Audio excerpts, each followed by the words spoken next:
What is up guys, it's Cal, and in this video we'll be taking a look at Feral Druids on the Battle for Azeroth beta. We'll be looking at their baseline abilities as well as their passives, and then we'll be taking a look at their talents and their PvP talents. Now I'm gonna go ahead and say this, there aren't really a whole lot of changes, but anyways, let's get started. So here are all the baseline abilities for the Feral Druid. Now just starting off with the cat form by itself, along with it already increasing your movement speed by 30%, your auto attack damage will be increased by 40% while in cat form.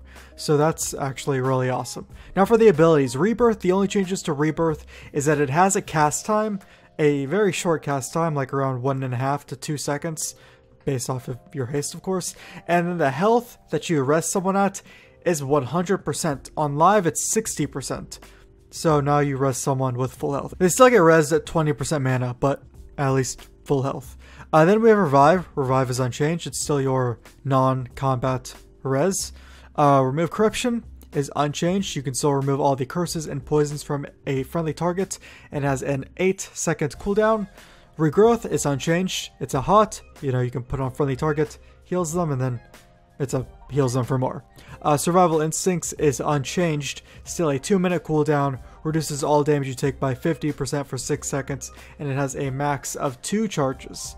And then there is Berserk. Now Berserk did have a small change to it, so still a 3-minute cooldown, but reduces the energy cost of all cat form abilities by 40%. Whereas on live that's 50%. But it still increases your maximum energy by 50 for 15 seconds. And then there's Tiger's Fury. So also small change to Tiger's Fury. Well, still a 30-second cooldown, it will instantly restore 50 energy, on live that's 60 energy, and it increases the damage of all of your attacks by 15%, which, well, that's actually still 15% on live for their full duration, but it lasts 10 seconds. On live it lasts 8 seconds. And then Entangling Root is unchanged. No changes to it. You root a target for 30 seconds and the damage can cancel the effect. Stampeding Roar, only change to it is its range is getting increased from 10 yards to 15 yards. So still 2-minute cooldown, and then everyone around you, their movement speed is increased by 60%. But it's everyone within 15 yards of you. Instead of on live, it's 10 yards. So that's pretty nice. Then we have Rake. It's unchanged. It's still your main bleed over 15 seconds. Oh, sorry, it actually does have a change to it. It will reduce the target's movement speed by 20% for 12 seconds. On live, it's 50%. So that's kind of going to suck in PvP. But still, while stealthed, Rake will also stun target for 4 seconds and deal 100% increased damage. Awards 1 combat point. That part is on live. Then there's Shred. Shred is unchanged, so you cause physical damage and it deals more damage against bleeding targets, and then while stealth, Shred deals 50% increased damage and has double the chance to critically strike, awards 1 combat point. So, unchanged. Pretty much all these damaging abilities, by the way, are unchanged. So Rip is unchanged. It's still a bleed. You dump your combat points into, bleeds for 24 seconds. There's the point break down there as well. And then Ferocious Bite is also unchanged. Finishing move that causes physical damage per combat point. It consumes up to 25 additional energy to increase damage by up to 100%. And when used on targets below 25% health, Ferocious Bite will also refresh the duration of Rip on your target.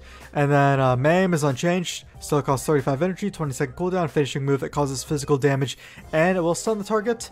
Damage and duration increased per combat point. And there is also the points breakdown. Thrash, 45 energy. It's an AoE move, bleeding AoE move, and their Swipe, still 40 energy, deals more damage to targets that are bleeding. Skull Bash is unchanged. It's still your interrupt, 15-second cooldown. Use it on target to interrupt them, and they can't cast any spells in that school for 4 seconds. Prowl is unchanged. It's your stealth, 6-second cooldown. Dash did get a bit of a change to it, so its cooldown is getting decreased from 3 minutes to 2 minutes, but it will increase your movement speed by 60%, which is down from 70%. And it lasts for 10 seconds, whereas on live it lasts for 15 seconds. So, shorter cooldown, but you move slower, and it lasts for a shorter amount of time. Then we have Soothe. So Soothe is returning to all Druids. This was actually removed in Legion, and it does the same thing. It has a 10-second cooldown to the target and dispels and rage effects from the target. So that's really awesome. And also, what else is coming back? Hibernate is coming back, which is removed in Warlords of Draenor, I believe. And you can force a Dragonkin or a Beast to fall asleep for 40 seconds. And then damage can, of course, cancel that effect. But yep, Soothe and Hibernate are coming back. And as you see here, There's Teleport Moonglade.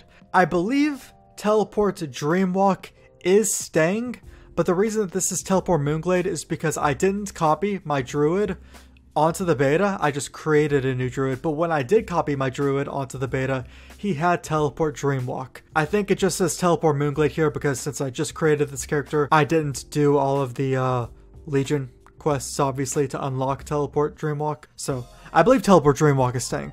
Hopefully it is. Now let's take a look at the passive abilities, which are relatively unchanged. So you of course still have your shapeshift forms. Feline Swiftness is unchanged, will increase your movement speed by 15%. Feral Instinct is unchanged, reduces the chance enemies have to detect you while Prowl is active. Flatform is, well, Flatform. Infected Wounds is the only passive that's actually been changed, and it's been nerfed a bit. So Rate causes an affected wound in the target, reducing the target's movement speed by 20% for 12 seconds. So we actually talked about that when I went over Rake, but yeah, that's just the passive ability reflecting it. And your Mastery is unchanged, increases damage done by your cat form bleed abilities by 28-ish%. I believe the base percentage was actually reduced with the Mastery. So there's that. Omen of Clarity is unchanged. Your auto attacks have a chance to cause a clear casting state, making your next Shred, Thrash, or Swipe cost no energy. So, unchanged. And the Predatory Swiftness is also unchanged. Your finishing moves have a 20% chance per combo point to make your next Regrowth or Entangling Root instant, free, and castable in all forms. And then finally we have Primal Fury, which is unchanged. When you quickly strike with an attack that generates a combo point, you gain an additional combo point, and the damage over time cannot trigger this effect. So now let's take a look at the talent, and I'll also be going over the PvP talent in case you care about those. So for the first tier is actually completely unchanged. None of it has changed whatsoever. So Blood Scent, as I just said, unchanged. Passive, your melee abilities in cat form have a 10% increased critical strike chance on targets with a bleed effect. Predator. The cooldown on Tiger's Fury resets when a target dies with one of your bleed effects active, and Tiger's Fury lasts 4 additional seconds. So unchanged. And then Lunar Inspiration is also unchanged. Moonfire is now usable while in cat form, generates 1 combo point, deals damage based on attack power, and costs 30 energy. So now for the second tier. The only change to it, which you've probably immediately noticed, is that Displacer Beast is gone. Now Tiger Dash, is pretty much replaced Displacer Beast. It's not exactly the same thing, especially since it actually replaces Dash. So what Tiger's Dash does is replaces Dash, 45-second cooldown, activates cat form, and increases movement speed by 200%, but that reduces gradually over 5 seconds. So I've actually used this on the beta quite a bit, and I quite like it. But I also like Displacer Beast, so I don't really know which I really say is better. They're kind of the same, although, well, Displacer Beast doesn't replace Dash, which kind of gave that a 1-up, but I don't know. Then Renewal is unchanged. 1.5 minute cooldown instantly heals you for 30% of maximum health, usable in all shapeshift forms. Wild Charge is unchanged. You can read what each of them do. 15-second cooldown. It's just not changed. Take my word for it, or you can read it. Now for the level 45 tier. So for Balance Affinity, Astral Influence increases the range of all of your abilities by 3 yards. So on live, that's 5 yards, nerfed down to 3 yards. But you learn the same abilities. You still learn Moonkin Form, Star Surge, Lunar Strike, Solar Wrath, and Sunfire. And then for Guardian Affinity, not really changed at all. It still reduces the damage you take by 6%. The only change is you don't learn Mangle, because Mangle is actually baseline for bears now, as you see Mangle's there. So even if you don't pick Guardian Affinity, you'll still have Mangle. But Guardian Affinity still teaches you Iron Fur and Frenzied Regeneration. And then there's Restoration Affinity. So still grants you Ysera's Gift, heals you for 3% of your max health every 5 seconds if you're at full health and injured party raid member is healed instead. Now this will teach you, well, that Ysera's Gift is unchanged, but this will teach you Rejuvenation, Swift Mend, and Wild Growth. So Wild Growth is newly taught to you because Healing Touch is actually completely removed. Resto Druids don't even have Healing Touch. So that's what it grants you on live. Won't grant you it in BFA because it's completely removed, which is kind of odd because Healing Touch has been in the game since the beginning. I remember like the second character I ever created was a Druid, and I remember Healing Touch back then. back in vanilla. Now for the level 60 tier, it's also unchanged. None of it's changed whatsoever. Mighty Bash is still a 5-second stun, 50-second cooldown, usable in all shapeshift forms. Mass Entanglement, 30-second cooldown. You root everyone in a 15-yard range for 30 seconds, and then Typhoon is unchanged, 30-second cooldown. Blast targets within 15 yards, they get knocked back, and dazes them for 6 seconds. Level 75 tier is actually pretty much unchanged. Well, it's really not changed at all. So Soul of the Forest, unchanged passive. Your finishing moves grant 5 energy per combo point spent and deal 5% increased damage. And then Jagged Wounds is also unchanged. Deal a passive. Your Rip, Rake, and Thrash abilities deal their full damage 20% faster. That was just reworded a bit, but it does the exact same thing as on live. And then for Incarnation, so this is really unchanged. The only change to it, I'd say change lightly, is that since this replaces Berserk, it reflects Berserk's change. So if you remember, as we said, Berserk reduces energy cost of all cat form abilities by 40%. So that's also what Incarnation does as well. Plus everything else, like allowing you to use Prowl in combat once and all that other stuff. Level 90 tier. Sabertooth is unchanged, so it's still passive. Ferocious Bite deals 20% increased damage and always refreshes the duration of Rip. Brutal Strike, small change to it. Let's actually go back to cat form. Small change to it. It now costs 30 energy, up from 20 energy. Still has 3 charges, replaces Swipe, strikes all enemies with a massive slash, inflicting physical damage, awards 1 combo point, and its recharge is based off your haste. I believe that its recharge, the base recharge of it, was reduced slightly. So it's still based off your haste, but I think the base of it was reduced. And it's Savage Roar. Only change to it, it costs 30 energy, down from 40 energy. So it's still a finishing move that increases damage by 15% while in cat form.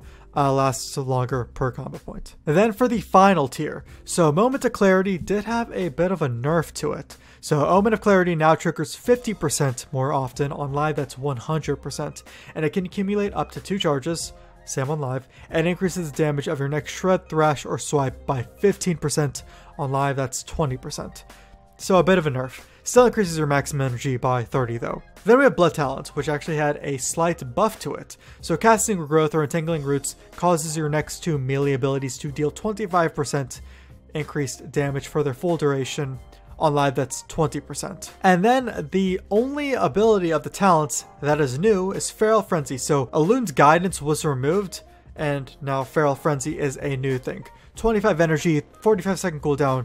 Unleash a Furious Slash, clawing your target 5 times for some physical damage, and additional bleed damage over 6 seconds. Actually, now that I just read that out loud, that sounds awfully familiar to Ashmane's Frenzy, the artifact ability that your artifact weapon granted you in Legion. Obviously, we won't have artifact weapons anymore, so now you can have Ashmane's Frenzy in the form of a talent. Now for the PvP talents. If you did not watch my video going over how PvP talents work, this is essentially how it goes. You have these 4 bubbles here. This first bubble is the same for all classes and all specs in the game.